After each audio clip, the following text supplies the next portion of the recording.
Magandang araw po, welcome po sa aking channel, Love9TV.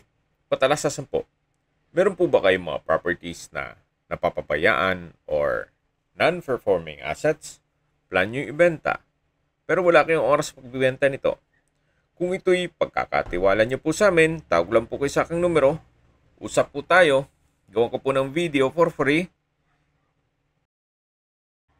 Yes, libre po, wala po kayong babayaran. Tutulungan pa namin kayong mabenta ang inyong property. Kami na po bala sa marketing, sa boosting or paid ads, even sa tripping. Hindi na po kayo mapapagod sa pag-entertain ng mga buyers. Kami na po bala sa lahat. Tawag lang po kayo. Nandito po tayo ngayon sa Rio de Oro Subdivision dito sa General Trias, Cavite.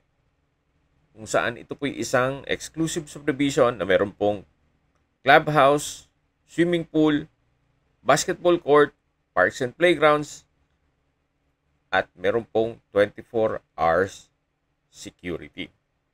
Napakatahimik po ng lugar, sariwa ang hangin, at sa klima naman po, banayad lang, hindi naman siya ganun kainit at hindi naman ganun kalamig.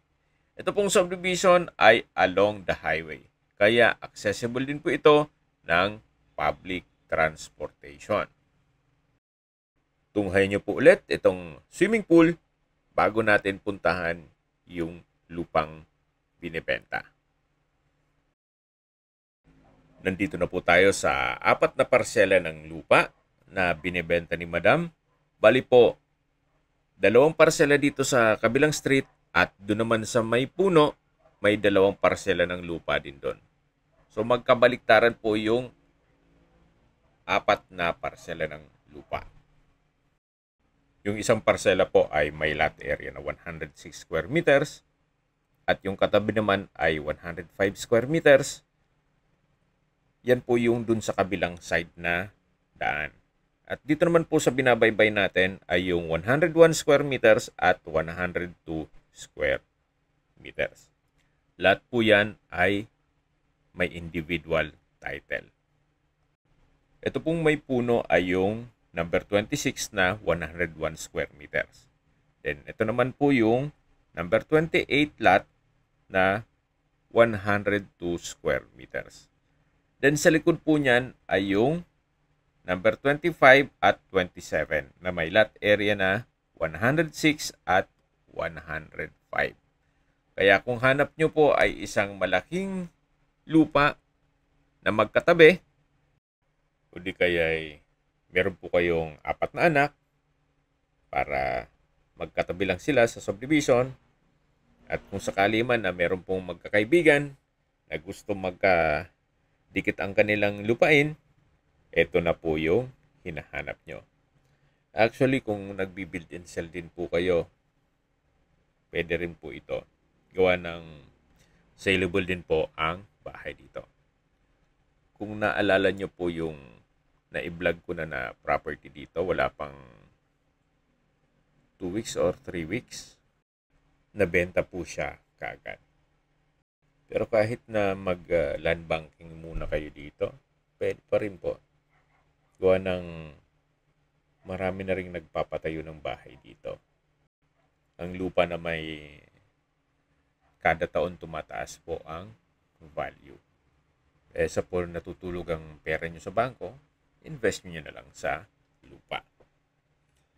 Habang naglilipot po tayo, pag-usapan natin ang distance, location, at travel time. Ito pong subdivision ay malapit po sa industrial area gaya ng Golden Gate Business Park. Ang distance is 750 meters at ang travel time is 1 minute.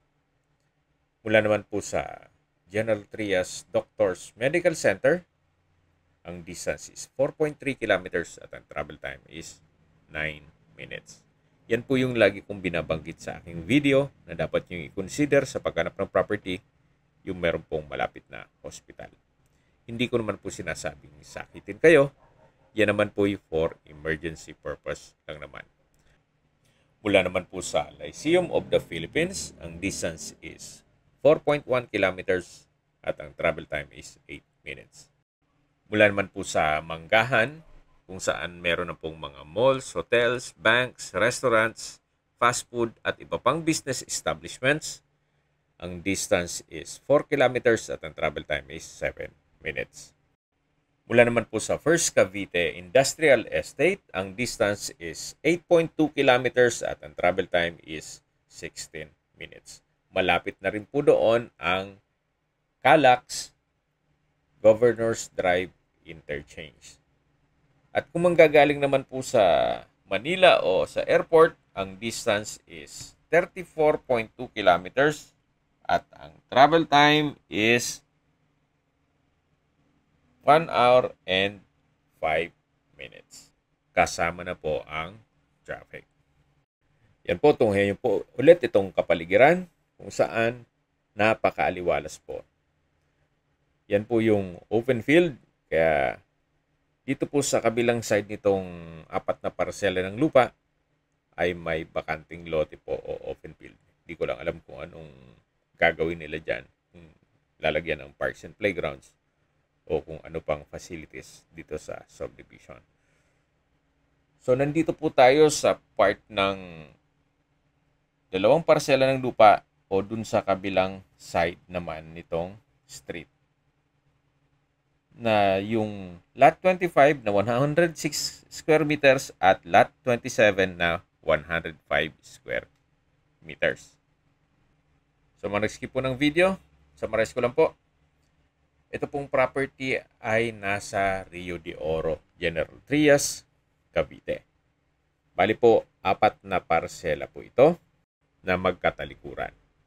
Meron pong 106, 105, 101, 102 square meters. Lahat po yan titulado. Hanggat maaari ang gusto po ni owner ay buong property o itong 4 na parsela ng lupa. Okay, sa presyo na po tayo. Binebenta po ito ni owner sa halagang 8,500 pesos per square meter net. Ibig pong sabihin, si buyer po ang sasagot sa lahat ng taxes at expenses with regards to documentation. Kung may mga katanungan po kayo, tawag lang po kayo sa aking numero. At sa mga kababayan naman natin na sa ibang bansa, meron po akong Telegram. Sa mga iPhone user man, may iMessage. Meron din pong Imo, Skype, Viber at WhatsApp. Same number lang po, 0917-316-3399. Sa mga nagtatanong naman po ng aming Facebook, meron po aming Facebook page na Nov9 TV at Facebook Reels Video. Meron din pong TikTok at Instagram.